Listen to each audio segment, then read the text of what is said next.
So students, welcome to next class of economics class 12. Basic concept of macro economics ये chapter हमने start कर दिया था already. इसका 2 क्लास हो चुका है। ठीक है। पहले वाले क्लास में हमने जो टॉपिक्स कवर किया था वो है domestic territory, normal resident, factor income and national income. ठीक है। अगर ये क्लास अभी तक अटेंड नहीं किया है तो प्लीज़ देख लेना, नहीं तो टॉपिक जो है समझ में नहीं आएगा न्यूमेरिकल्स करते समय खास करके। ठीक है। उसके बाद हमने जो टॉपिक कवर किया था वो है final goods, intermediate goods, consumption goods and capital goods. ये टॉपिक का भी क्लास हो चुका है। इसको भी देख लेना अगर नहीं देखा है अभी तक। ठीक है। आज के क्लास तो टॉपिक्स कवर टिल नाउ में देखो क्या क्या टॉपिक है। Domestic territory, normal residence, factor income, transfer income, final goods, intermediate goods, consumption goods and capital goods. Now आज की क्लास में जो टॉपिक कवर करेंगे वो है gross investment, net investment and depreciation. ठीक है। तो चलो फटाफट देख लेते हैं क्या है ग्रॉस इन्वेस्टमेंट, क्या है नेट इन्वेस्टमेंट एंड क्या है depreciation. Now the gross investment, net investment and depreciation में पहले हम लोग देखो सब में इन्वेस्टमेंट इन्वेस्टमेंट वर्ड दिख रहा है, तो इसका मतलब पहले तो ये इन्वेस्टमेंट का मीनिंग क्या है ये हमको समझ लेना पड़ेगा कि what is the meaning of investment in economics. हम यहाँ पे जो ग्रॉस इन्वेस्टमेंट नेट इन्वेस्टमेंट का बात कर रहे हैं, यहाँ पे इन्वेस्टमेंट मतलब हम क्या समझ रहे हैं। तो यहाँ पर इन्वेस्टमेंट मतलब हम बताना चाह रहे हैं कैपिटल फॉर्मेशन और एडिशन टू द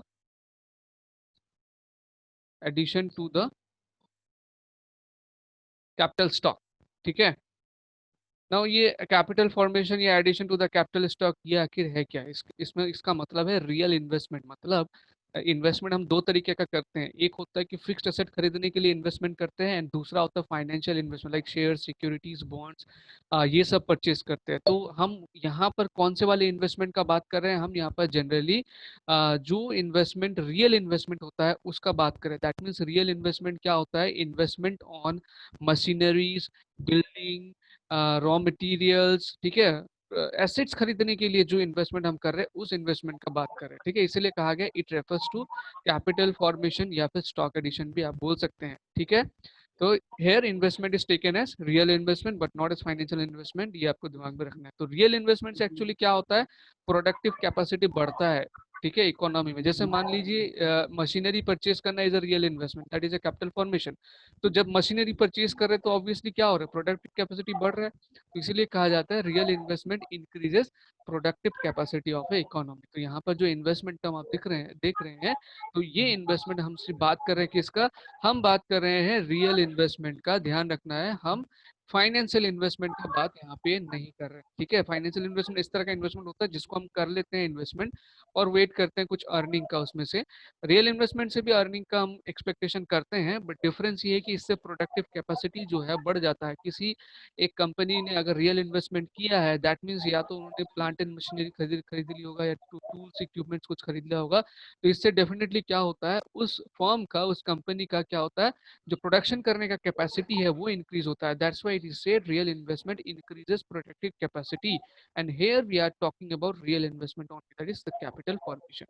ठीक है। तो ये इन्वेस्टमेंट का ये मीनिंग हो गया। नाउ लेट अस सी क्या एक एक करके हम लोग देखते हैं gross investment, net investment and depreciation क्या। आज ज्यादा लंबा नहीं चलेगा बट बहुत इंपॉर्टेंट टॉपिक भी है, ये तीनों इंटर रिलेटेड है, इसलिए मैंने एक साथ रखा है ग्रॉस, नेट एंड डेप्रिसिएशन। तो पहले ग्रॉस इन्वेस्टमेंट का बात करूंगा। ग्रॉस इन्वेस्टमेंट में क्या है? ग्रॉस इन्वेस्टमेंट इज, यहाँ पर आप देखिए, stock investment plus gross fixed capital investment. अब स्टॉक इन्वेस्टमेंट में क्या क्या आ जाता है? स्टॉक इन्वेस्टमेंट में आता है जो जितने भी स्टॉक होता है, स्टॉक क्या क्या चीज से लेकिन होता है? स्टॉक होता है आपका रॉ मटेरियल्स का। ठीक है। Raw materials, then finished goods, finished goods, उसके बाद सेमी फिनिश्ड गुड्स। ठीक है।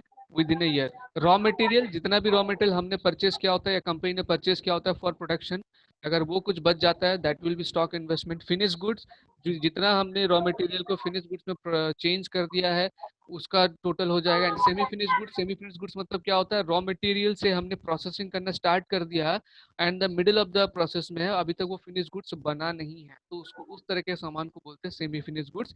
इसका जितना भी वैल्यू बचा होगा वो क्या कहलाएगा? वो होगा स्टॉक इन्वेस्टमेंट, और you can say inventory investment. And gross fix capital investment means, gross fix capital investment का क्या मतलब होता है कि हमने कितना इन्वेस्टमेंट करके जो फिक्स एसेट्स है उसका परचेज किया हुआ है, दैट उसका जो टोटल वैल्यू होगा वो ग्रॉस फिक्स्ड कैपिटल इन्वेस्टमेंट कहलाएगा।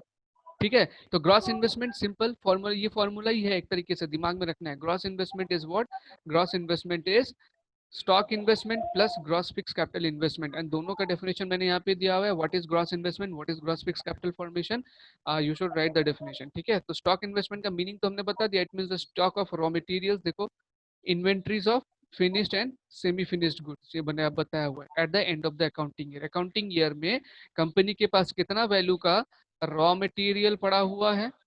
ठीक है, मान लो रॉ मटेरियल 1 लाख रुपीज का पड़ा हुआ है, कितना वैल्यू का कंपनी के पास, sorry,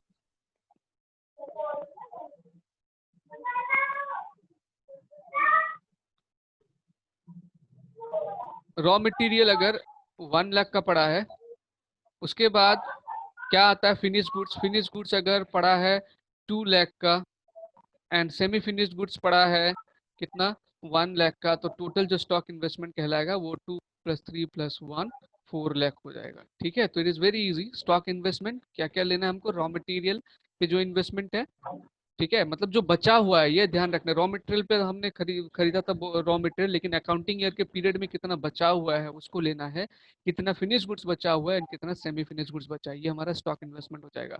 and gross fix capital formation में देखो means increase in stock of fix capital. ठीक है, दैट मीन्स जो फिक्स एसेट्स हम परचेज करते हैं वो हमने कितना परचेज किया। मान लो ईयर का शुरुआत में मेरे पास 2 लाख का बिल्डिंग था, फिर ईयर एंड होते होते 6 लाख हो गया, दैट मीन्स 4 लाख का मैंने और कैपिटल फॉर्मेशन किया। 2 लाख पहले से था बिल्डिंग एंड 4 लाख का और बिल्डिंग मैंने परचेज कर लिया है, तो इसका मतलब मेरा जो फिक्स कैपिटल फॉर्मेशन हुआ अभी वो 4 लाख का हुआ। तो ऐसा सिर्फ बिल्डिंग का नहीं है, जितना भी फिक्स एसेट्स है like machineries, equipment, building, transport system, ये जितने भी हम लोग इसमें इन्वेस्ट करते हैं, ये सब क्या हो जाए, ग्रॉस फिक्स कैपिटल फॉर्मेशन है। दोनों को अगर ऐड कर देंगे, दोनों को ऐड कर देने से क्या मिल जाएगा, ग्रॉस इन्वेस्टमेंट मिल जाएगा। ठीक है, ग्रॉस इन्वेस्टमेंट में जस्ट हम ये देख रहे हैं हमने कितना पैसा खर्च किया। जैसे ये जो स्टॉक इन्वेस्टमेंट है इसमें भी तो पैसा खर्च करते हैं ना, रॉ मटेरियल खरीदने में एंड फिनिश गुड्स बनाने में, सेमी फिनिश गुड्स बनाने में, तो ये सब गुड्स है। एंड ये और ये क्या है, पार्ट ऑफ फिक्स एसेट्स, दोनों को मिला के हमारा ग्रॉस इन्वेस्टमेंट होता है। ये दोनों ही रियल इन्वेस्टमेंट का पार्ट है। मैंने पहले ही समझा दिया कि इन्वेस्टमेंट हम कौन सी इन्वेस्टमेंट का बात करें, we are talking about real investment. Real means assets, real का मतलब ही एसेट समझ लो। ठीक है, तो स्टॉक भी एक तरीके का एसेट है एंड जो फिक्स कैपिटल है जो फिक्स एसेट्स है वो भी एक तरह का एसेट है, दोनों को ऐड करके हम ग्रॉस इन्वेस्टमेंट निकालते हैं इकोनॉमिक्स। ठीक है, now let us look into what is net investment. ये ग्रॉस इन्वेस्टमेंट का बात हो गया, तो ग्रॉस के बाद क्या आता है, नेट आता है। ठीक है, तो नेट इन्वेस्टमेंट क्या है उसको देखते हैं। ये है नेट इन्वेस्टमेंट, इसको नोट कर लेना। नेट इन्वेस्टमेंट का देखो फॉर्मूला क्या दिया हुआ है, gross investment minus depreciation. Now why I have underline this, क्योंकि डेप्रिसिएशन भी अभी मैं थोड़ी देर में आपको समझाऊंगा। एंड वैसे कॉमर्स के स्टूडेंट को डेप्रिसिएशन का मीनिंग पता रहता है, ठीक है, कुछ डिफरेंट मीनिंग नहीं है, फिर भी डेप्रिसिएशन भी इसके बाद में समझाऊंगा।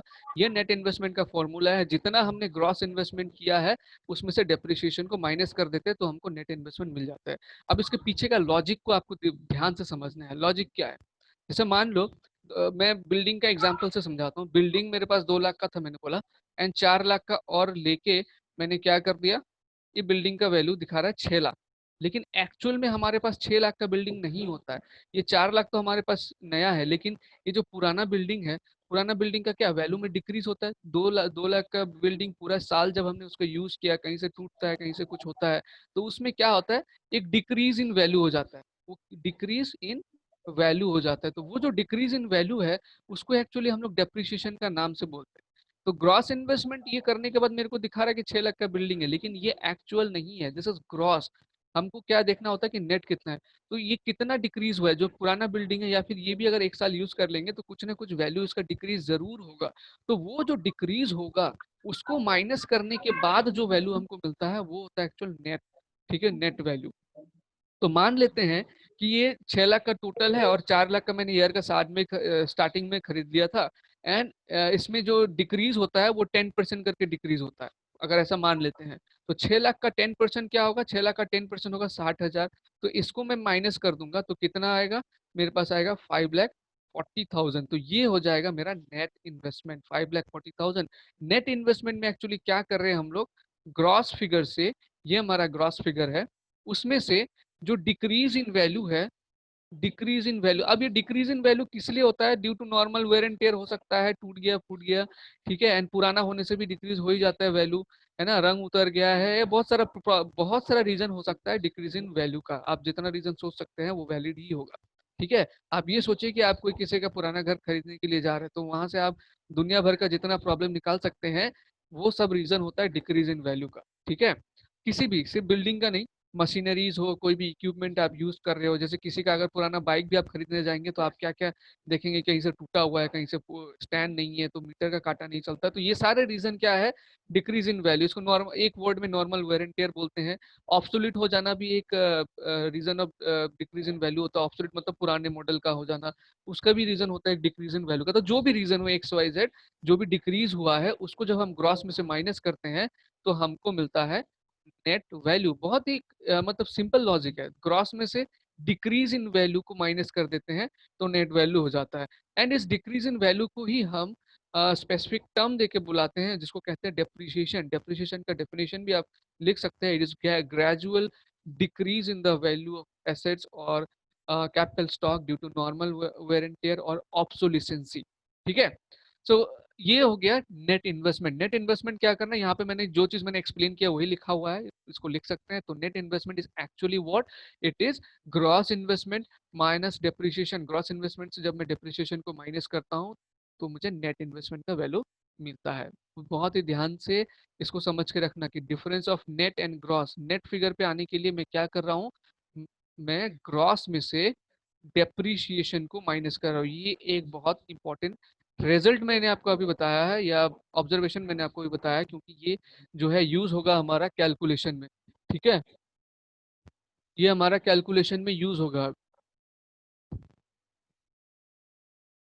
इसको लिख लो ऐसे करके, कहीं पर ब्रैकेट देके ऐसे लिख लेना, net is equal to gross minus depreciation. इसमें से दो फॉर्मूला और निकल सकता है क्या, कि net plus depreciation is equal to gross, या फिर gross is equal to net plus depreciation. ठीक है ना, gross is equal to net plus depreciation, या फिर depreciation is equal to gross minus net, दो तीन और निकाल सकते हैं इसमें से फॉर्मूला। ठीक है, नाउ ये डेफिनेशन दिया है नेट इन्वेस्टमेंट का, व्हेन वी डिडक्ट डेप्रिसिएशन और फिक्स कैपिटल फॉर्मेशन। अच्छा, डेप्रिसिएशन का दूसरा नाम है फिक्स कैपिटल फॉर्मेशन। कभी कभी आपको न्यूमेरिकल्स में डेप्रिसिएशन की जगह या मैक्सिमम टाइम ये वाला टर्म देखने को मिलेगा, ये पूरा एक टर्म है फिक्स कैपिटल फॉर्मेशन। तो व्हेन वी डिडक्ट डेप्रिसिएशन और fix capital consumption, sorry, not formation, fixed capital consumption from gross investment, we get the value of net investment. ठीक है, now net investment gives the figure of actual addition to the capital stock of A company. ये जो net investment है वो हमको actual कितना capital stock में add हो रहा है वो बताता है, जबकि ग्रॉस नहीं बताता है। ग्रॉस से तो हमको देखिए 6 लाख ऐसा लग रहा है कि 6 लाख का वैल्यू है, लेकिन इसके अंदर 60,000 का डेप्रीशिएशन है, वो तो पता ही नहीं चल रहा है। तो इसीलिए कहा जाता है जो नेट इन्वेस्टमेंट है वो हमको एक्चुअल कितना एडिशन हो रहा है वो बताता है।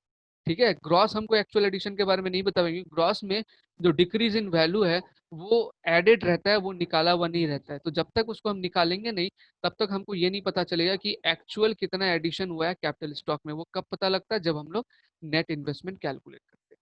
ठीक है, तो ये हो गया नेट इन्वेस्टमेंट। नाउ डेप्रिसिएशन को समझते हैं हम लोग कि डेप्रिसिएशन क्या है। तो डेप्रिसिएशन वो एक्सप्लेन करते समय मैंने बता दिया था कि डेप्रिसिएशन एक्चुअली क्या है, it is consumption of fix capital. ये अभी अभी बताया कि इसका दूसरा नाम है कंजम्पशन ऑफ फिक्स कैपिटल। इसका मतलब क्या है, इट इज ग्रेजुअल डिक्रीज, एक बार में डिक्रीज नहीं, gradual decrease. Gradual means slowly slowly, so it's gradual decrease in the value of capital goods. What are those capital goods? Your building, your machineries, your tools and equipments, all those are your capital goods. So it is a gradual decrease, okay, in the value of capital goods. Now why it decreases? Due to consumption, because it is consumed in the process of production. Now how it is consumed? Due to normal wear and tear and expected obsolescence. मैंने definition अभी बताया था, है ना। कोई machinery आपने खरीदा है, उसको आप कंटिन्यूअसली प्रोडक्शन प्रोसेस में यूज कर रहे हैं, you are using it in the production process. तो जब आप कंटिन्यूअसली इसको यूज करेंगे, what will happen, normal wear and tear will take place. मतलब कहीं से स्क्रू ढीला हो गया, कहीं से टूट गया, कहीं से फूट गया, तो ये सब चीजें जो है चलता रहेगा, उसको रिपेयर करते रहना पड़ेगा हमको। तो वो सारी चीज जो है किस में आ जाता है, डिप्रिसिएशन में आ जाता है। एंड एक्सपेक्टेड ऑब्सोलिसेंस मतलब पुराना मॉडल हो जाना, टेक्नोलॉजी पुराना हो जाना। ठीक है। तो कभी कभी टेक्नोलॉजी नया टेक्नोलॉजी आने के वजह से भी जो है कोई मशीनरी या कोई इक्विपमेंट वो क्या हो जाते हैं, डेप्रिशिएट हो जाते हैं, उनका वैल्यू जो है कम हो जाता है। ठीक है। तो डेप्रिशिएशन का मीनिंग आई होप क्लियर हो गया होगा, बहुत सिंपल है। मैं एक मशीनरी एग्जांपल देके इसलिए बता रहा हूँ क्योंकि इससे जल्दी समझ में आता है। एक मशीन को हम कंटिन्यूअसली एक काम पे यूज कर रहे हैं, प्रोडक्शन प्रोसेस में यूज कर रहे हैं, तो आपको पता ही है उसमें बर्निंग होगा, नॉर्मल वेयर एंड टियर होगा, इंजन में खराबी आएगी। तो ये सारे रीजन होते हैं क्या, डेप्रिशिएशन के। ठीक है।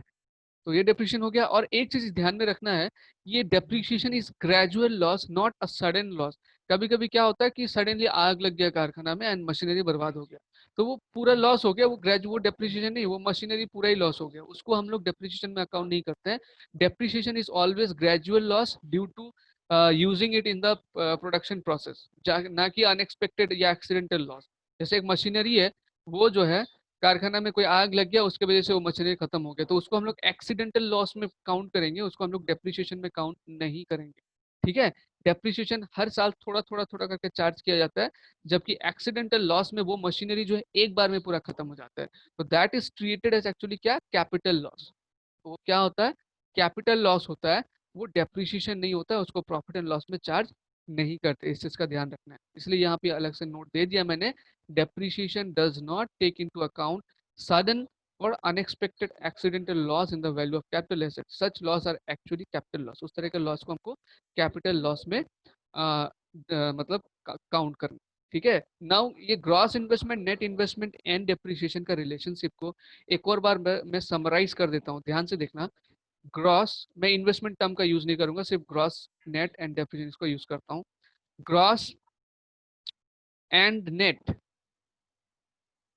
ये दोनों का जो डिफरेंस क्रिएट करता है वो बंदा कौन है, वो है डेप्रिशिएशन।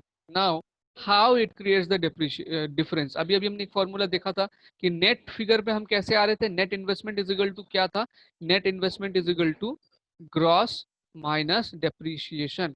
मतलब अगर आपको ग्रॉस फिगर दिया हुआ है और नेट फिगर लाना है तो आप डेप्रिशिएशन को माइनस करेंगे। ठीक है। दूसरा, अगर डेप्रिशिएशन आपको निकालना है तो आप क्या करेंगे, यहाँ से यहीं से निकाल सकते हैं, और relation depreciation is equal to, depreciation को इधर ले गया मैं, नेट को इधर लेके आता हूँ, तो डेप्रिशिएशन इज इक्वल टू क्या हो जाएगा, ग्रॉस माइनस नेट। ठीक है। इन्वेस्टमेंट वर्ड को मैं नहीं यूज कर रहा, ग्रॉस माइनस नेट। ठीक है। इसमें से एक और चीज निकाल सकते हैं हम लोग, वो क्या, ग्रॉस। तो ग्रॉस इज इक्वल टू क्या हो जाएगा, ग्रॉस इज इक्वल टू हो जाएगा नेट प्लस डेप्रिशिएशन। ये रिलेशन नेशनल इनकम अकाउंटिंग करते समय यूज होगा एंड बहुत बार यूज होगा, इसलिए इसको मैंने यहाँ पे ऐसा के दे दिया है। ठीक है ना। समझ में नहीं आया तो प्लीज पूछ लेना कि सर ये कैसे आया, मैं जरूर बता दूंगा, नहीं तो फिर न्यूमेरिकल्स करते समय प्रॉब्लम हो सकता है।